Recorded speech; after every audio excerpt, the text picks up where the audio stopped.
Assalomu alaykum qarindoshlar, munbirimizga xush keldinglar.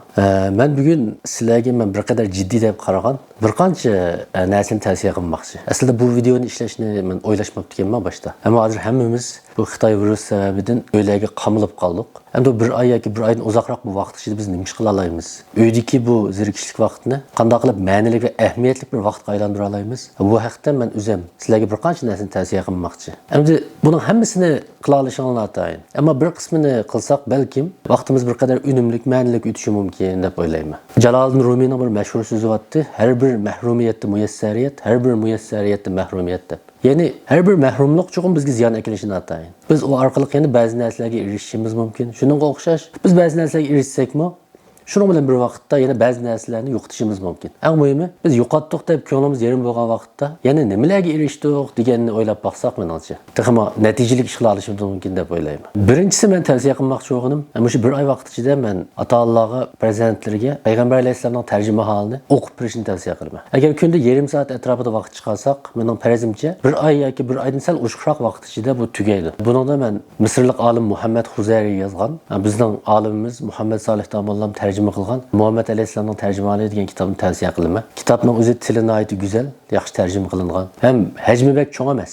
Har kuni yarim soatdan 40 minut atrofida o'qisak, menimcha o'qib tugatalaymiz deb o'ylayman. Buni o'qigan vaqtda men bir qancha nuqtani samanlarga solay. Birisi navbatlashib o'qish. Ya'ni bugun uyda dada o'qisa, ertasi ana yarim soat o'qisa, yana bir kuni uyda kitob o'qiy oladigan bolalar bo'lsa, shular o'qisa, andan keyin yarim soatdan uzun yoki 1 soat 2 soat o'qib ketmasin. Chunki o'quvchini mu, anglag'uvchini mu biroz zeriktirib qo'ydi. Diqqat qilgan yana bir nuqta buni kitob o'qish vaqtida. Buni tavsiya. Har bir mazmun oxirlashgan vaqtda ba'zi ochqushliq ibora, so'zlarni qayta bir takrorlab et. Masalan, fujjar urushi deb birini o'qigan bo'lsak, "Vallah bu fujjar degan nima degan gap ekan? Uning ma'nosi nima ekan?" degan savollarni so'rab qo'yish. Ana uchinchi nuqta, har bir mazmundan keyin yoki cho'ngroq bir bobdan keyin shu bob haqida bir o'ylanish savoli chiqarib, uydagilar o'rtaq bir muzokaralashish. Masalan, Payg'ambar alayhissalom Taifga chiqdi.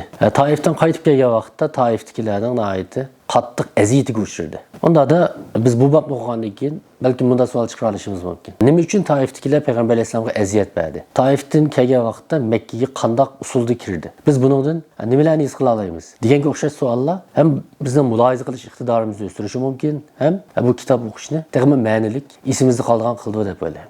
Hamda undan keyin agar buni qayta-qayta o'qib bo'lganlar bo'lsa siratni. Men Imom Navaviyning 40 hadisini, shu 40 kun ichida har kuni birdan hadisni yodlasak, oila bo'yicha biz 40 hadisni yodlab bo'lamiz. Bu nihoyatda unumli, ham ahamiyatli, ham nihoyatda qisqa vaqt ichida qilib bo'ladigan ish. Har bir hadisimiz bilimiz o'zi qisqa, mazmunliq. Har qaytimda balki 10-15 minut vaqt sarf qilsak, kunda bir hadisni yodlay olamiz deb o'ylayman. Endi buni Turkiyalik qarindoshlarga alohida tavsiya qilaman. Xon akademiyasining Turkiyaning organ torbeti bor. Ham o'zining torbeti, ham YouTube'da maxsus kanali bor. Bu akademiya hammamiz bilamiz, balki bilmaydiganlar bo'lishi mumkin. Izinib boqsanglar bilalaysizlar. Intayin ko'p haqsiz darslar bor. Masalan, men qarab boqsam, boshlang'ichning 1-yilligidan boshlab to'liq o'rta maktabning o'qish bitirib bo'luvchi bo'lgan yillikdagi har bir fanning to'liq darsligi so'zlangan. Har bir dars 5 minutdan 10 minut, 12 minut atrofida nihoyatli jonliq, qiziqarli, tushunishli so'zlangan. Balki o'quvchilarning muallimlaridan yaxshi so'zlagan bo'lishi mumkin deb o'ylayman. Shu bu vaqtda agar ma'lum fanda biroz ojiz ketgan bolalar bo'lsa, shu bir oy ichida har kuni ozroqdan takrorlab ba'zi fanlarni qayta to'liqlab olishi mumkin. Endi yana bir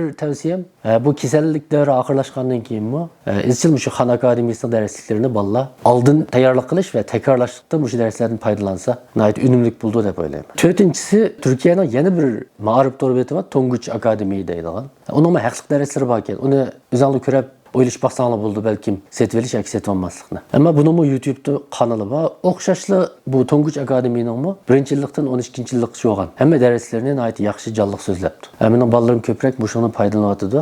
Shuni anglashga qila amroq bo'lar. Foydasi bo'layotganda desam yaxshi tushundik darslarni dedi.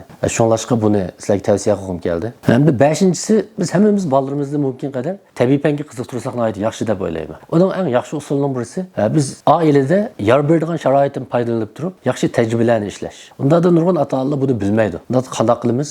Atakan Chelik deb bir kuldirga artisti bor Turkiyada hozir. dаңlanayotgan. Şunun vasfı ile deneysel bilim deb bir kanalı var YouTube'da. Ko'rilish nisbati shunday yaxshi, ham shunday sifatlik. Har bir tajriba 10 minut atrofida ekan. Ko'pinchisi biz uydagi bor materiallardan foydalanib qila oladi ekanmiz. Shundan bolalarimizni akilib, ota-onalar o'zi qo'l silib, bevosita ishlasa, balkim bolalarimizning tabiiy payga olan qiziqishini qo'zg'ay olishimiz mumkin. Hem bir jihatdan ma'nilik, hem bir jihatdan ko'ngillik. Oltinchisi, bolalarga qog'oz qatlashni o'rgatish bilan ayt unumli.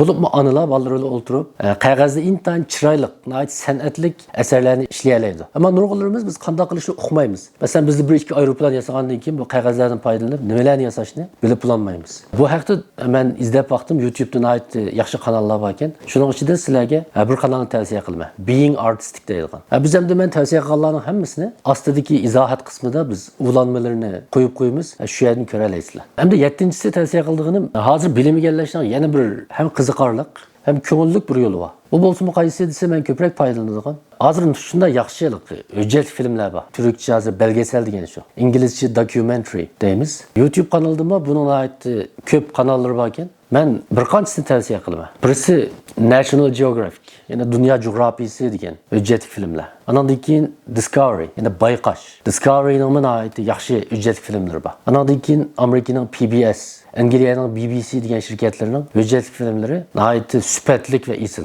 Hujjat filmlarining mazmun doirasi odatda tarix, urush qatorliq voqealardan boshlab, ma'lum bir uskunning qurilmasi, cho'ng qurilishlarning qanday silinganligi, andan keyin nihoyat go'zal tabiat manzaralari va biz nihoyat tunishlik bo'lgan bu hayvonotlarning qanday yashaydiganligi degandek keng sohalarni o'z ichiga oldi. Ular ham qiziqarli ham nihoyat yuqori sifatda ishlangan bo'lg'achqa, biz bir tarafdan nazar doiramizni texnik kengaytira olamiz, yana bir tarafdan zerikishlik vaqtimizni ma'niga yig'ila olamiz. Balkim bunun yaxshi nurg'un yaxshi ishlarni qila olishimiz mumkin. Agar ota-onalar va bolalarning birga o'ltirib ko'rishiga muvofiq degan yaxshi kanallarni bilganlar bo'lsa, ostidagi inkas qismiga qo'shib qo'ysanglar bo'ldi. Oxirida hammalarning bu qiyin vaqtlarning ko'ngillik, ma'nilik o'tishiga tilakdoshman.